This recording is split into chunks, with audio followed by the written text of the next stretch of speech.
rage, stay in your lane, turn the page, but something woke up deep inside, a stronger voice, a wilder ride. I've paid my dues, I know my worth, I've fallen down, I've had rebirth. Now I'm standing in my truth, not chasing time, I'm choosing me. I've got wisdom in my bones, fire in my soul. This isn't the ending, this is the moment I take control. Life gets better after 40, clearer vision, brighter glow. I'm not fading, I'm ascending. This is the best I've ever known. Stronger, bolder, unapologetic. I'm just getting started, don't you see? 40's forward, this is my time. The future's finally looking like me.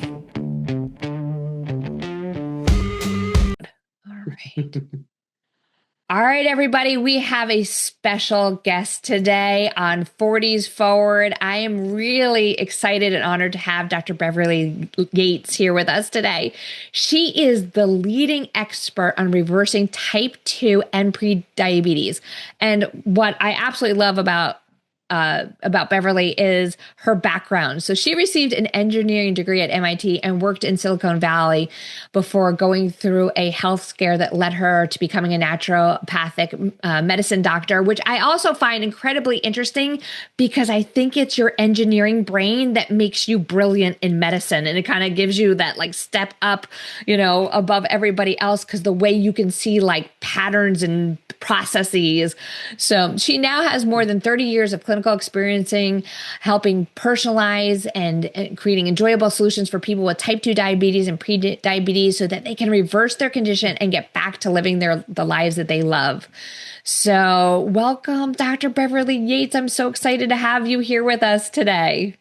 Hey, thank you so much, Dr. Betsy. I really appreciate being here on your podcast and with your audience. I appreciate who you are in the world, how much you care so passionately about women's health and all the things you do to help people live better lives. So I'm really looking forward to our conversation because hopefully we can help bust some myths and also help folks understand how much the power is in their hand when it comes to blood sugar control. So you have a new book coming out, which I'm super excited about. It's the Yates Protocol, 5 simple steps to fix your blood sugar and reverse type 2 diabetes. But I also love on the top of the book, you have make peace with food and never feel deprived again. So what made you decide to write this book? Well, just looking at the blood sugar numbers that are going on internationally, and I just recorded the audio book audible version of this, which is exciting, right? It's another milestone. The decision to publish this was to get out there a personalized framework so that people understand what really are the 5 steps that make the most sense, that are things you can reasonably control, that are choices you can make that will help you improve your A1C, lower your fasting blood sugar number. If you have a family risk, how to get in front of that. And if life has just been unkind, maybe you're super stressed, maybe you don't sleep well, maybe your meal timing's off and no one's talked to you about meal timing. Maybe you need specific information about nutrition. You might be kind of sort of in the realm of healthy nutrition, but you need some tune-up, some specific info. And then exercise, active working muscles or blood sugar sponges with the emphasis on strength training, because the more you build up your muscles and increase your muscle mass, the better blood sugar control you will have. These are the things that typically in a doctor's visit, people are not told about, they're not taught, they're not trained, they're not supported. So it's kind of not a surprise that there's such a struggle. Right now, worldwide, we've got over 480 million people with type 2 diabetes. That's the ones who are diagnosed. There's a solid 20% of people who are not in that number who are people who have type 2 and don't know it. And it's expected that by 2050, unfortunately, it could be well over 1 billion people around the world with type 2 diabetes. This is not sustainable for human health. We have preteens, right, and teens, but especially teens now, who have prediabetes. 1/3 of the teens in the U.S. have prediabetes. These are not good numbers. So we're here to do something about that. So we're going to talk about people and stories and motivation and not just numbers, because I think most of us can relate more to stories and see ourselves in other people's experiences. It's so scary because it's so prevalent. I bet you anybody, like, if you don't have diabetes, you know somebody. In fact, I was looking at the statistics, 1 in 9 adults have diabetes. And you were even saying like that doesn't even account for the people who haven't been diagnosed.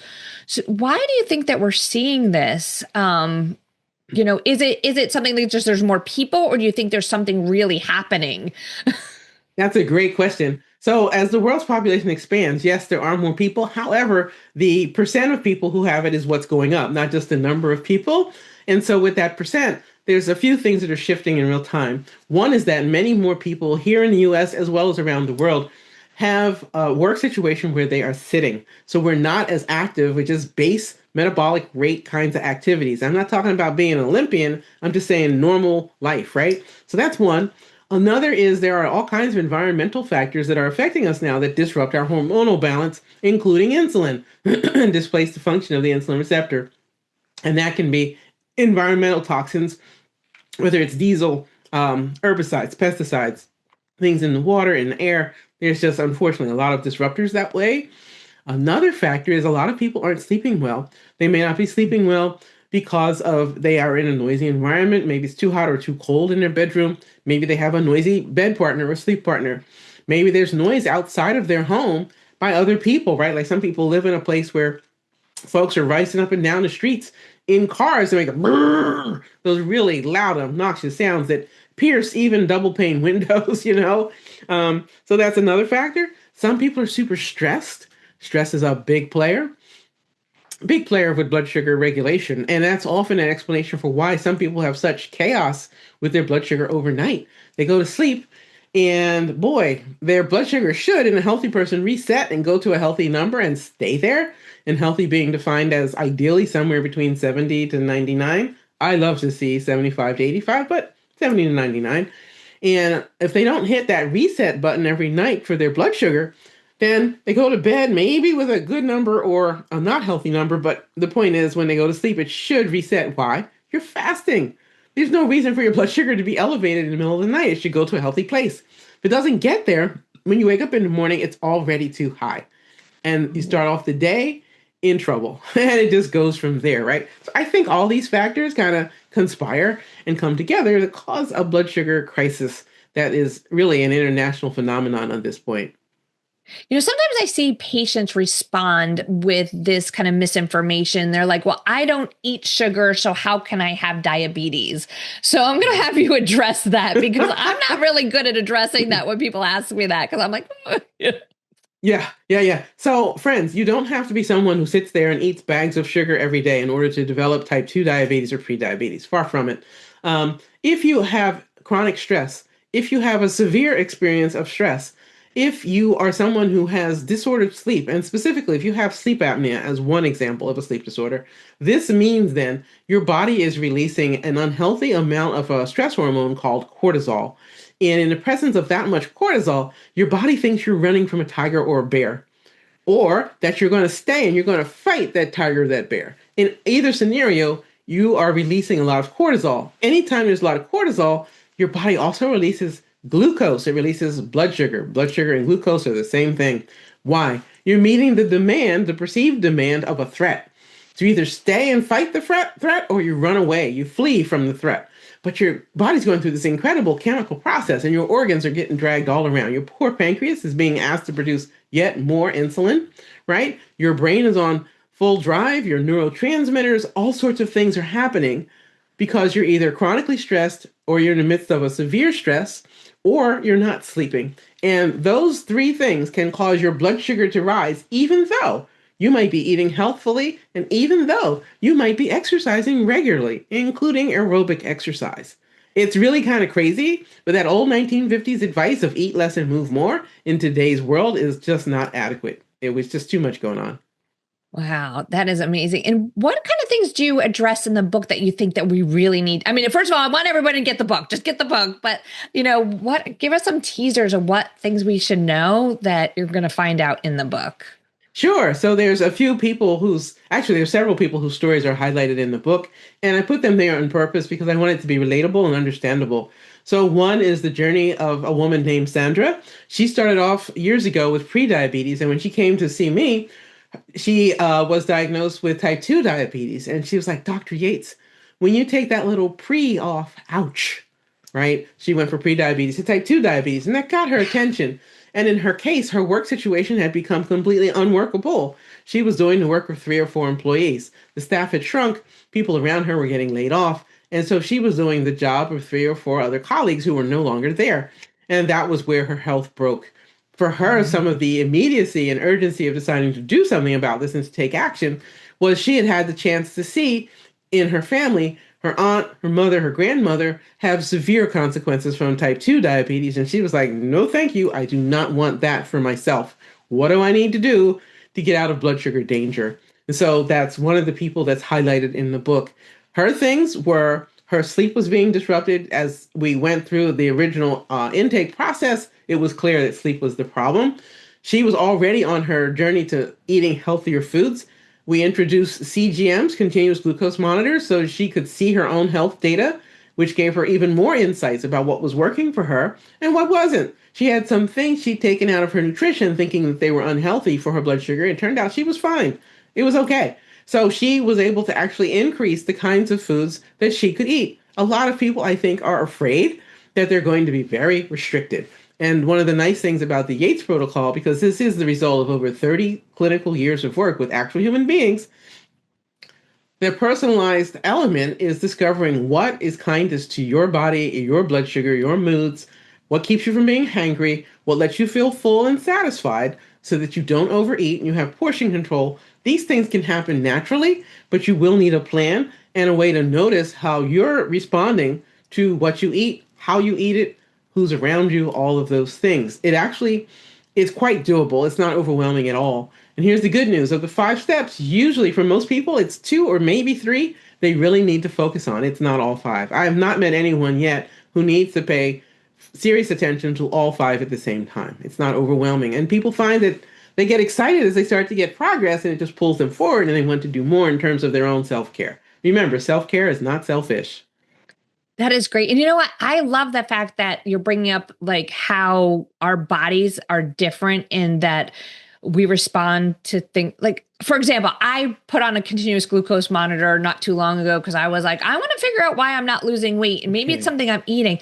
I was shocked to find out that foods that I was thinking for me, and I know everybody's into foods that I was thinking were healthy, were causing my sugar to like ridiculously spike and then drop. And then like for me, like I was avoiding orange juice for years because like, oh, orange juice is bad. It's going to spike my sugar. And then I drank orange juice and nothing happened. I was like, you know, and I know that's not for everybody, but it was interesting to see how my body responded to things that I thought were good and things that I thought were bad. And it was like crazy. Yeah. Yeah. We really are individuals. You know, you can work with twins, triplets. You will see individual responses. So I always tell people, test, don't guess. Get the data. It's worth it to invest. There's over-the-counter options now for continuous glucose devices. There's prescription ones. Just know the prescription ones are more precise. I think it's worth the money because think about the money you'll save on the other end, not having to spend all your time in the doctor's office, getting prescriptions filled, wrestling with the insurance company, you know, and all the downstream things that can happen like vision loss and going blind, kidney threat and winding up on dialysis, heart attacks, strokes, neuropathy, so that you either have pain or you go numb, etc. There's a whole host of very serious consequences. You know, wounds that won't heal, simple cut becomes a big infection. Like nobody wants that. And so with the book, the intention is to put the information, the knowledge in the hands of the typical person. It's written so that up front, I tell you what to do within that framework. The middle section is about mindset. Again, self-care is not selfish. The healing journey is about progress, not perfection. And then I finish the book on the science, what's behind it, how we've learned, what does the body of research show? Because I think in today's world, and to your point, so much misinformation, it's really important to know what's accurate and true for the human body, for our spirits, our minds, and our souls. We need to know what's going to work now. Now, for someone who's listening who might be not regularly going to the doctors, or I know, you know, unfortunately in today's world, the doctors have like 2 seconds and can't like address everything. What should they be looking for when it comes to screening for diabetes, and how can they be proactive? Yeah, that's a great question. Thank you for that, Dr. Betsy. So to be proactive these days, at least here in the US, lab tests are over the counter. So you can go, you can Google it, look for lab test centers near yourself. And I there's didn't know major that. companies that offer them. There's co-ops that offer them, and it's inexpensive. I'm such a fan of that. So if for some reason your medical or health professional isn't cooperative and won't order these labs, here's what you're looking for. Your fasting blood sugar number. You want to know what that is. Fasting as in an overnight fast. Give yourself at least 8 hours, ideally 12 hours. Let's say you had dinner at 6, then your lab test is at least 12 hours later. Okay? Just to be clear, so that's a fasting blood sugar number. The next thing you want to get is your A1C. A1C is something that it could make sense to check every 3 months or so because you believe it or not, you get a brand new fresh blood cells every 3 months, which is great. You get a do-over, so to speak. And the A1C is showing you the average amount of blood sugar that your body has so that you know where you're at. Is it too high? Is it too low? While we're here, let's do the range and then I'll go on to the other lab tests. Type 2 diabetes is defined as an A1C of 6.5 or higher. Prediabetes is defined as an A1C of 5.7 to 6.4. Healthy blood sugar is considered an A1C of 5.6 or less. To be really clear, when we talk about reversing type 2 diabetes, what am I saying? Am I saying cure? Okay, let me explain it. I am not saying cure. If you have a diagnosis already of type 2 diabetes, which is A1C of 6.5 or higher, and you are fully lowering that A1C back to the pre-diabetes range, somewhere between 5.7 to 6.4, that is considered remission. Ooh. If you have a type 2 diabetes diagnosis of 6.5 or higher for that A1C, and you're able to get the A1C all the way down to 5.6 or lower, 5.4, 5.1, 4.8, etc., that's considered reversal. And whatever got you to reversal is great. Those are the lifestyle habits. Those are the things that got you there. You may or may not have medication along the way. You may have decreasing amounts of need for medicine, or you might be able to get off of all meds. People's journeys are different. Medication is a helpful tool. There's nothing wrong with it. For my program, there's no blaming, no shaming, no judgment, no stigma. It's about results, right? So in that moment, you will be doing what works best for you. And if you're on meds, you have to make your changes in concert with whoever prescribed it for you. Now, if that person doesn't want to really see you get well, find you another person, okay? There are plenty of health professionals and medical professionals who will love joining you on this journey and support you in that. We have programs that we offer. I know the work that you do, you're very much focused on helping people be in charge of their health. Find people whose spirit is aligned with your own desire to be well and healthy. So cure would be you are able to lower to the healthy range, and then it doesn't matter how you live your life. It doesn't matter if life is unkind. Your blood sugar is now bulletproof, right? Like, I'm not offering that. I'm not saying that. So whatever got you into the situation, you'll still be vulnerable. So if it was nutrition and food problems, you have to be mindful. If it was a complete lack of exercise and no strength training, you didn't build that muscle mass, you don't need to continue to work out that way, right? If your meal timing was really poor and you were eating way too late in the day, or a big gap between your meals such that, let's say you had breakfast, you didn't have lunch, by the time you got to dinner, you were ready to eat a bear and a tiger, right? Weren't making good meal choices because you're just so dang hungry. All right, that makes a difference. Stress, sleep, those are the things you will need to continue to be mindful to whichever 2 or 3 are the most sensitive for your blood sugar. All right, and that's why I say this is not about cure, but reversal is attainable as long as you don't have any magical thinking, because you're going to get to be the star of your own show here on this healing journey. This is all about you. That is great. And that's so empowering the way you put that too. So, because I think sometimes people get a diagnosis and they feel like it's this like life sentence and like dun dun, like it's over, but it doesn't have to be that way. Yeah, So, no, it does not have to be that way. Your diagnosis is not your destiny. The diagnosis is a wake-up call. It's letting you know there are some things you're going to need to shift, whether it's the nutrition, the meal timing, the stress, the sleep, or exercise, and its twin, strength training. But that's the good news, because you can do something about this. There are plenty of chronic serious illnesses where it's not that straightforward. It's just not. This one is if you know what to do and are given clear information and you can take charge. And I make sure in the book that I explain, as we start off with the what in the first section of the book, at each point, what it is that's going to matter. Why it is protein is your anchor for your meals, why leafy green vegetables are just going to give you so much goodness. They're even going to help with your cholesterol profile, right? Healthy fats, what are they? Where do they fit on your plate, And then finally, what are smart carbs? The slow burning, complex, um, resistant starch, rich kind of carbohydrates like your beans, your peas, your lentils, legumes. They are really helpful partners. And, by the time you have your plate with that, most people don't want the junk. They find that their taste buds shift. So if they were really, really, really loving junky foods, they're like, it's just not as appealing. They're going to feel full sooner, all the things, right? It's just so interesting how healing can happen when we put the right things in place. But you really do need a framework to make this work. It's funny. From an insurance standpoint, and I realize, and then you and I could probably talk forever about the shortcomings of insurance-based medicine. But I just recently heard from a friend of mine who's an endocrinologist that they're capping the number of visits that somebody can have who's diabetic. And I'm like, it's hard enough to get people to get the diabetic care if they're trying to use their insurance. And this is why I'm going to encourage you to seek out people like Dr. Beverly and get the real care that you deserve, because, they can't spend the time with you in these other systems. But now to hear that insurance companies are even going backwards and they're only letting patients who have diabetes see their practitioners so many times a year, like that is just insane. So I think, obviously what you do, and you now even incorporating the book. So, do you work with people like telehealth remotely? Like if somebody was like, hey, I need to get to Dr. Beverly, how do I work with her? Yeah. So I offer people telehealth options, whether it's one-on-one or it's a group program, and other formats like that, so they can have that support and it's in a time frame that works for them. One of the things that I found is, to your point, Dr. Betsy, this issue around access, I think it's criminal that they would cut off support for people with diabetes, because it is such a chronic issue, a deep-seated one, and it is deserving of support. There is no world, in my opinion, in where it is, well, certainly it isn't, it isn't morally defensible.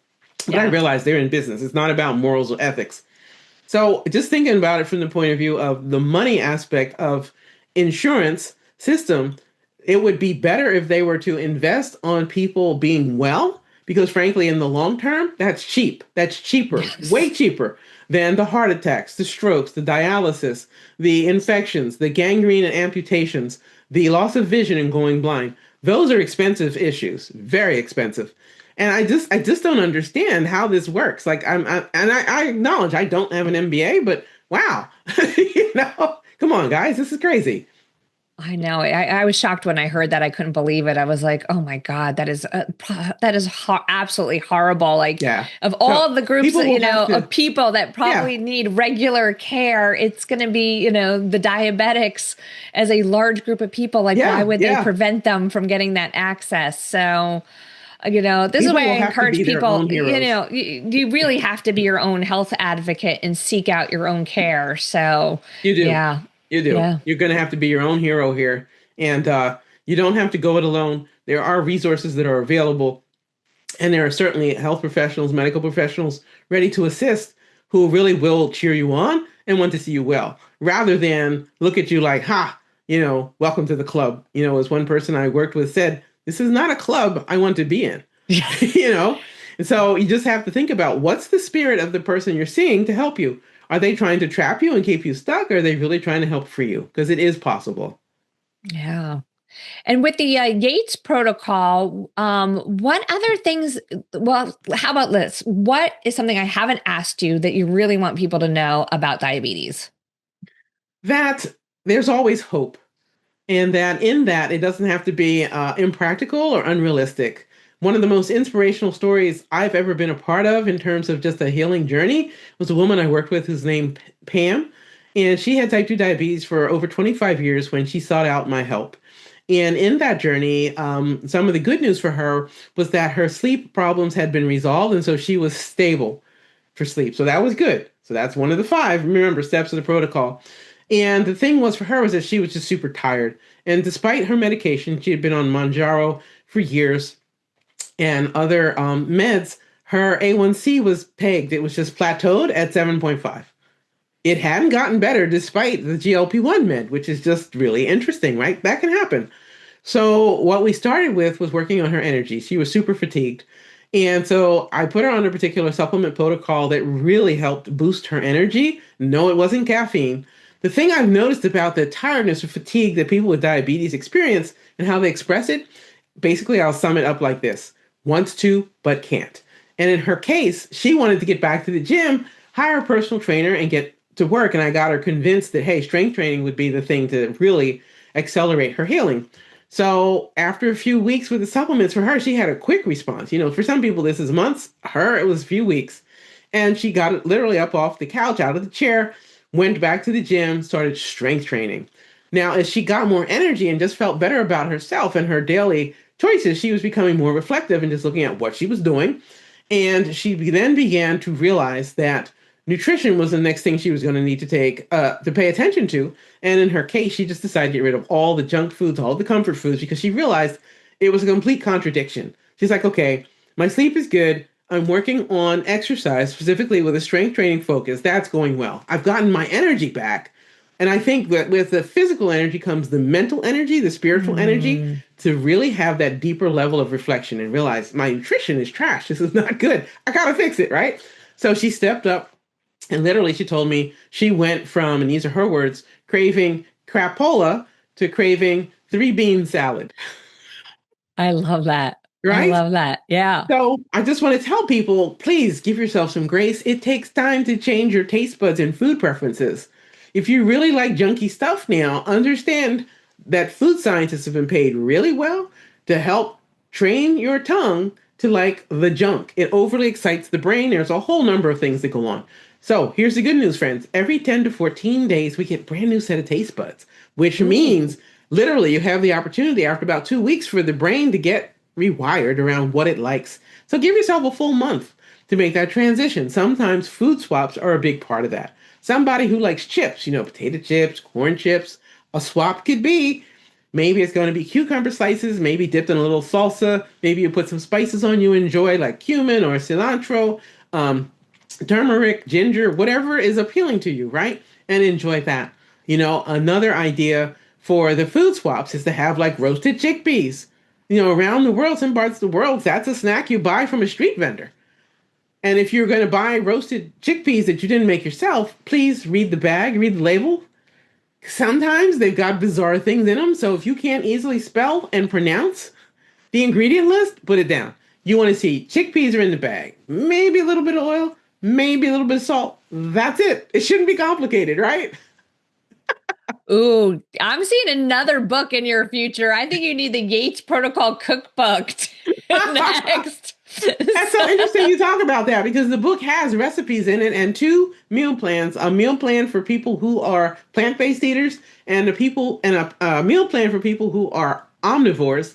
And obviously, you can swap back and forth, mix and match. The goal there was not to give people generic advice about what to eat, but rather to really spark the imagination. I deliberately put a whole range of foods on there. So you realize you don't have to be stuck. It's not a restrictive protocol. People are like, oh no, you're going to tell me I can eat 4 things and I hate 3 of them. Like, no, this is not what that's about. This is about celebrating how you are connected to your own nourishment and nurture.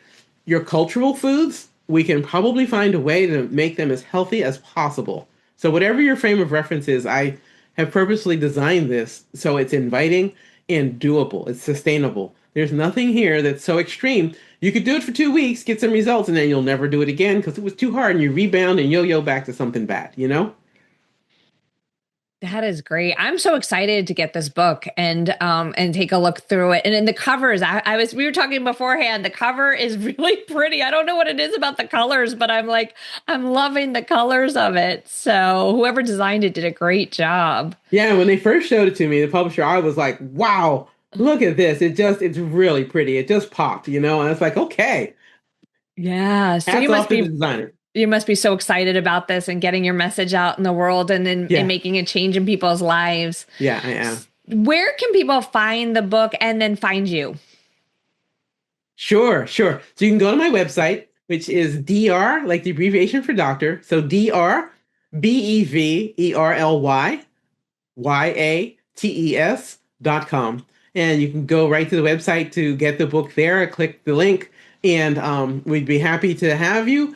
The thing on the book order page is that we give you a wide variety of booksellers as well to choose from. So it doesn't necessarily have to be the biggest player. It's up to you. But I would encourage you. You can also think about this as gifts for people. And I just recorded the audiobook version. So whatever format works for you, we're ready. And I love the audiobook because I would say I end up doing a lot of audiobooks because when I'm always driving around, and even if I'm like driving 5 minutes down the road, it's so nice to just like, put something on and listen to it. So I'm excited to take a listen to that too, because I will definitely, I'll get both. So Yeah. With the audiobook version, we also have PDF as well, because there's a few things that are just tough to describe, like the meal plans. To be able to just read that out, it's like, you should be able to see it, So we got you covered however it is you decide to enjoy that format. And where can we find you on social? Yeah, socials. So most of them's going to be at DrBeverlyYates. So that's going to be true for TikTok, for YouTube, for Instagram, and for Facebook. My Facebook business page is also there. For LinkedIn, it's a little different. It's going to be Women's Health Expert. LinkedIn doesn't use the whole @ thing, but you can find me if you look up my name there. My primary interaction with people these days has been, I would say, YouTube, and to some degree, Instagram and TikTok. Facebook has been very unpredictable lately, but you're welcome to look. No, I hear you on that one. All right. And in wrapping up, Dr. Beverly, what else would you like people to know about your book and about diabetes? What I'd like people to know is the importance of taking action. Whether you're a person who's been a first responder, maybe you've been in a caregiver role, and maybe you've been bookended with the older generation and younger generation needing you, now is your time to shine, whatever age you may be. If you are in your teens, your 20s, your 30s, your 40s, your 50s, your 60s, your 70s, and older, it's not too late. But please do take charge of this, because, diabetes is the sort of thing that can be a real thief of health. And the good news is that you absolutely can make a difference and make things healthier for yourself and have a brighter future. Please don't delay. Sometimes people fool around and it's 2, 3, 4 years later, and by then they start having these downstream consequences and they realize that they lost precious time. Tomorrow is not guaranteed. Take action today. Wonderful. Thank you so much for taking the time to speak with us. I really appreciate it. Thank you so much, Dr. Betsy. I appreciate everything you do. And everybody, make sure that you go follow Dr. Beverly. Go check out her book. Don't forget to like and subscribe to everything that we're doing here on the 40s Forward podcast, and come back next week for more amazing information on how to thrive 40s and beyond. Thank you. Life gets better after 40, clearer vision, brighter glow. I'm not fading, I'm ascending. This is the best I've ever known. Stronger, bolder, unapologetic. I'm just getting started, don't you see? 40s forward, this is my time. The future's finally looking like me.